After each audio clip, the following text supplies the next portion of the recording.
درنو زده کوونکو السلام علیکم ورحمت الله وبرکاته. مصطفی اکمل ستاسو سره ستاسو د پښتو ښوونکی. ګرانو زده کوونکو مخکې له دې چې درس ووایم راځم لومړی له تاسو څخه پوښتم کتاب، کتابچه، پنسل، قلم، پنسل پاک ټول لرئ؟ او ماشاءالله څومره ښه، آفرین درنو زده کوونکو. ښه، بله خبر دا چې ما تاسو ته ویلي وو چې تاسو مخکې له دې چې زه درس شروع کړم تاسو باید دغه درس د راډیو لوست تاسو څلوېښتم مخ چې دی دا باید صحیح ولولئ. لوستی مو دی؟ آفرین. ښه، د راډیو په اړه مو څومره معلومات ترلاسه کړل؟ په تېره برخه کې مو ځینې بحثونه وکړل چې د راډیو اورېدل، د راډیو لرل او د همدغسې د نورو خبرونو او ورځنیو حالاتو تعقیبول څومره ګټه او څومره ارزښت لري. زده مو کړو هغه؟ آفرین. ښه زده کوونکو. درنو زده کوونکو زموږ تاسو درس چی دی؟ چی دی؟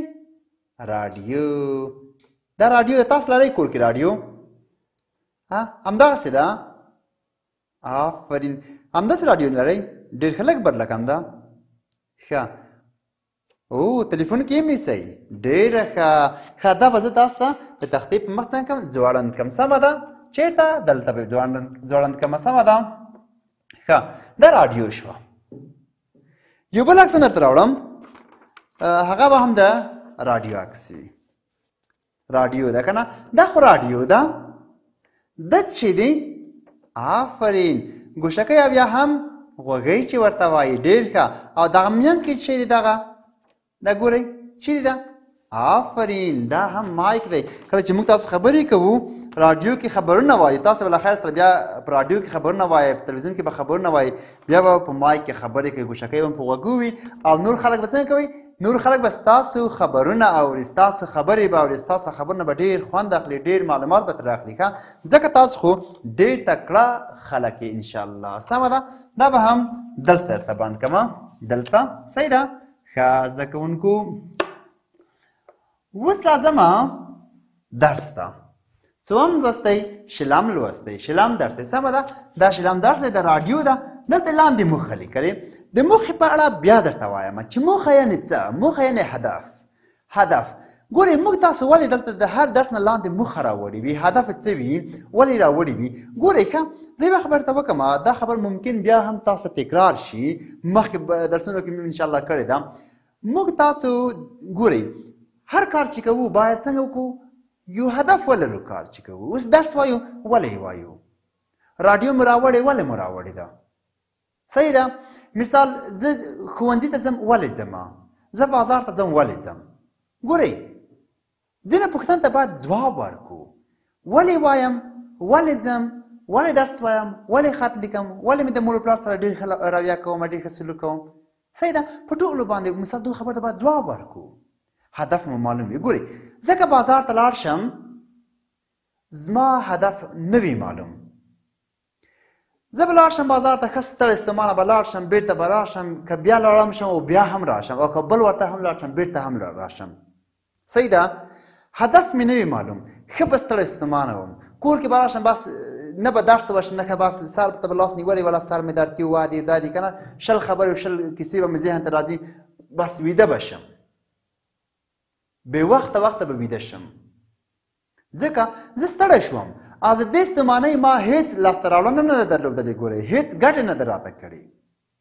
صحیح ده؟ آفرین. ښه، خو که چېرې زه بازار ته لاړ شم هدف مې دا وي چې زه یو 2 کیلو چای راوړم، 1 کیلو بوره راوړم یا همداسې یو بل شی راواخلم. که چېرې زه لاړ شم بازار ته هماغلته لاړ شم د چی بورې یا هغه نور څه مې چې په کار د هغو دوکان ته لاړ شم هغه راوړمه، نو زه به ډېر کم وخت کې بېرته خپل کور ته راشم، ما به کار هم کړی وي، هدف مې ترلاسه کړو. که زه جومات ته ځم زه به دا هدف لرم چې زه به جومات کې لمونځ کوم، زه به جومات کې عبادت کوم، زه به جومات کې تلاوت کوم، زه به جومات کې ذکر و فکر کوم. که نه وي نو زه جومات ته چې لاړ شم بېرته راشم کومه ګټه به مې کړې وي؟ که زه ښوونځي ته راځم د دې دپاره زه ښوونځي ته ځم هلته باید درس ووایم، زده کړه وکړم. صحیح ده؟ هدف مې معلوم شو. او که هدف مې نه وي معلوم ځم او راځم کتابونه مې په بیک کې اچولي ولا کې په کال کې هم ترې ایسته کړم، که نه هدف مې نه وي معلوم. ګورئ هېڅ ګټه مې ونه کړه. د دې په ځای چې ما یو شی لاسته راوړی وي خپل وخت مې هم ضایع کړو، هغه مې له لاسه ورکړو. ګورئ آفرین پوه شئ د موخه یعنې څنګه راوړې ده ډېر ښه ښه اوس راشه د موخه کې څه لیکلي دي څه یې لیکلي ګورئ هدف څه دی د متن لوستل چې تاسو به دغه لوست نه دی دغه متن به ډېر ښه ولولئ تاسو مطالعه باید وکئ تاسو باید کتابونه ولولئ تاسو باید ورځپاڼې ولولئ تاسو باید نور اخبارونه ولولئ ښه هغه مو چې ولوستل نو موږ تاسو به د لیکل د لوستلو چل زده شي موږ تاسو به ډېر ښه معلومات ترلاسه کولی شو صحیح ده دا یوه ګټه بل لیکل موږ تاسو که ډېر لیکل وکړو مثال هره ورځ یو شی مثال دا شی لیکم ډېر ښه په طبیعت کې لیکم کرار که په اول کې هم خراب وي خو وروسته به ډېر ښه شي ډېر به ښه شي نو دومره ښایسته به ولیکم لکه دلته دغه بسم الله الرحمن الرحیم چې لیکل شوی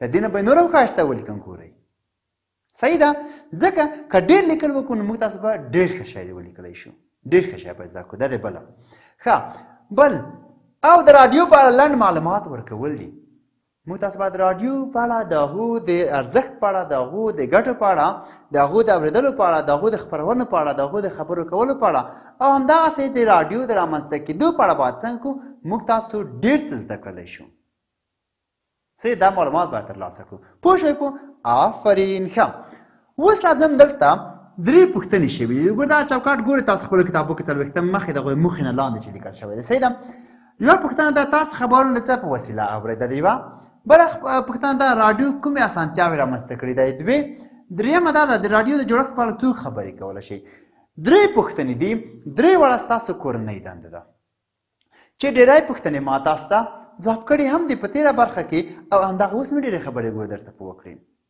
صحیح ده آفرین ښه دا مو چې تاسو کله درس ولوستلو په کور کې به دغه پوښتنې داسې ولیکئ مثال اوله پوښتنه شوه تاسو خبرونه څه په وسیله اورئ پوښتنه شوه صحیح شو دلته به زه مثال دومره ځواب ورته پرېږدم دلته به زه ځواب ورکړم دلته به بله پوښتنه راوړم صحیح ده مثال راډیو کومې اسانتیاوې رامنځته کړي دا به وایم ته دا پوښتنه شوه لاندې مې ځای ورته پرېښودو صحیح ده او درېیمه پوښتنه هم داسې په خپلو کتابچو کې به یې ښه مفصل او ښه سم ځوابوو سمه ده آفرین زده کوونکو ښه زه به تخته پاکه کړم اوس به نو راځم درس شروع کوم تاسو مو کتابو ته ګورئ ورته ګورئ چې کتاب کې څه راغلي سمه ده آفرین اول خط ته یې وګورئ د بیسیم ټلګراف له رامنځته کېدو او پرمختګ څخه وروسته الماني پوه هرتس د ریاضي د معادلاتو له مخې ثابته کړه چې راډیو په فضا کې د موجونو قوا د څپو په واسطه لیږدولی شي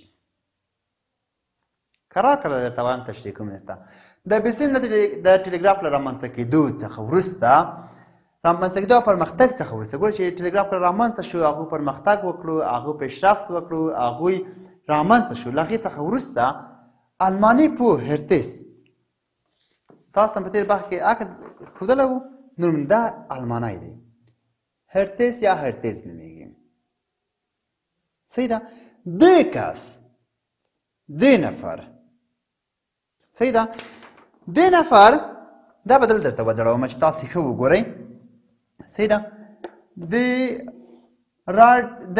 د ریاضي د معادلاتو په له مخې ثابته کړه چې راډیو په فضا کې د موجونو قوه د څپو په واسطه لیږدولی شي د شي په واسطه د څپو په واسطه ګورئ د غږ چې کله خپرېږي یو ډول څپو کې موجونه دي ګورئ د دې په واسطه یې انتقالېږي دا چا ثابته کړه د ریاضیاتو د معادلاتو په مټ باندې دا دې کس دا څوک دی دا هرتز نومیږي المانی دی دا نفر دی صحیح ده ښه راځم دغه درس ته ورته وګورئ د انسانانو او نورو غږونو څپې برېښناییزې کولی شي او دا اوازونه بیا بل ځای ته رسوي ګورئ د انسانانو او نورو غږونو څپې ګورئ موږ تاسو چې خبرې کوو دغه څپه مثال اسمان ته نیږي هغه غږ مثال موږ تاسو کله ګورو چې په غره کې یو ډول اوازه خپرېږي ګورئ د تیږو غږونه د اوبو شرهار د ونو د پاڼو اوازونه مختلف اوازونه دي د مرغان اوازونه د نورو حیوانات اوازونه ګورئ دا ټوله غږونه درته یادوي صحیح ده غږونو څپې برېښناییزې کولی شي او دا اوازونه بیا بل ځای ته رسوي دا کولی شي دا غږونه برېښنایي کړي او له هغو څخه بل ځای ته ورسوي بل ځای ته یې ولېږدوي سمه ده آفرین ښه د همدې تجربې په بنسټ ټلګراف جوړ شو دا تجربه چې وشوله د هغې څخه وروسته ټلګراف جوړ شو سمه ده آفرین ښه او وروسته بیا د ایټالوي په مارکوني د تجربې له مخې په 1895 میلادي کال راډیو جوړه کړه په څو کال په 1895 آفرین په 1895 میلادي کال کې چا راډیو جوړه کړه د همدو تجربې له مخې ایټالوي په مارکوني دا هغه کس دی چې په 1895 کال کې راډیو جوړه کړه دې نفر جوړه کړه سمه ده آفرین دا به هم دلته تاسو ته بند کړم دا به درته پاک کړم او په ځای به یې دغه بند کړمه د مارکوني عکس دی صحیح ده دې کس په 1895 کال کې په 1895 کال کې دا کومې تجربې چې وشوې وروسته بیا راډیو جوړه کړه او د خلکو ته نندارې ته وړاندې کړه څنګه خلکو ته وړاندې کړه چې خلک یې وویني سمه ده آفرین ښه چې ډېر ژر یې پراختیا وموندله او دغه راډیو دغه نوی جوړ شوی شکل ډېر زر خپور شو تر خلکو پورې ډېر پرمختګ یې وکړو یعنې لکه څنګه خلک ورسره ډېر زر اشنا شول او د همدوی سره تر څنګ ورته دغه نوښت رامنځته شو په راډیو کې یعنې پرمختګ پکې رامنځته شو سمه ده آفرین زموږ په هېواد کې د غازي امان الله خان د حکومت په موده کې چې په 1404 لمریز کال کې و د چا وخت و 1404 کال کې څوک یې بیا لېږلی و هغه یې درته ښایم وروسته دا غازي امان الله خان دی پېژنئ آفرین د دې د حکومت په وخت کې زموږ په هېواد کې د راډیو د رامنځته کولو لپاره د یو کس چې عطاالله خان نومېدلو صحیح ده هغه څنګه کړ هغه د راډیو د تخنیکونو د زده کولو لپاره چېرته لېږلی اوس درته وایم په درس کې ورته ګورئ صحیح ده آفرین ورته ګورئ عطاالله خان یې د راډیو د تخنیک د زده کړې لپاره آلمان هېواد ته ولېږو چېرته آلمان ته یې ولېږو څوک عطاالله خان یې ولېږو چا ولېږو غازي امان الله خان ولېږو سمه ده آفرین ښه په 1495 کال له څو المانیانو سره ګورئ په څو کې لېږلی په 1404 کال کې ولېږلو په 1495 کال کې یعنې یو کال وروسته د څو المانیانو او د راډیو له دوو لېږدونکو دستګاو سره بیرته خپل هېواد راغی ګورئ یو کال وروسته له څو المانیانو سره او د راډیو د دوو داسې دستګاوې چې هغه دغه یعنې له غږونه ولېږدوي بیرته خپل هېواد راغی سمه ده د چا په وخت کې د غازي امان الله خان په وخت کې راستون شاه په چټکۍ د راډیو د استډیو جوړولو کار پیل شو کله چې راغی نو ډېر زر د راډیو د جوړولو استډیو کار شروع شو صحیح ده آفرین ښه د 1406 کال د تلې په میاشت کې راډیو خپل قانوني پړاوونه تیر او خپرونو یې پیل وکړ په کوم کال کې ګوره په 1406 کال کې په 4 کې ولېږلو 15 کې بیرته راغی په 1406 کال کې د راډیو د تلې په میاشت کې د میزان په میاشت کې یا د تلې په میاشت کې د راډیو د خپل قانوني پړاوونه د قانوني مرحلې چې دا ټولې تېرې کړې او په خپرونو یې پیل وکړ زموږ په هېواد کې پوه شوئ په آفرین زده کوونکو ګورئ هرتز مارکوني غازي امان الله خان راډیو زموږ تاسو درس صحیح دی آفرین زده کوونکو زموږ تاسو نننی لوست چې و همدومره و د راډیو رامنځته کول د هغو ارزښت لومړی ځل چا تجربه وکړه وروسته چا رامنځته کړو په کوم کال باندې زموږ په هېواد کې دغه ګام چاپ پورته کړو دا پل چاپ پورته کړو او په کوم کال باندې زموږ په هېواد کې د راډیو خپرونې په قانوني ډول شروع شي سمه ده آفرین دا زموږ تاسو درس و تاسو مو خپل درس په کور کې ولولئ او وروسته له هغوی څخه په خپلو کتابچو کې دغه درس منظم ولیکئ نور به انشاءالله په بل درس کې بیا خبرې سره کوو سمه ده آفرین تر بیا په خدای سپارم ښې چارې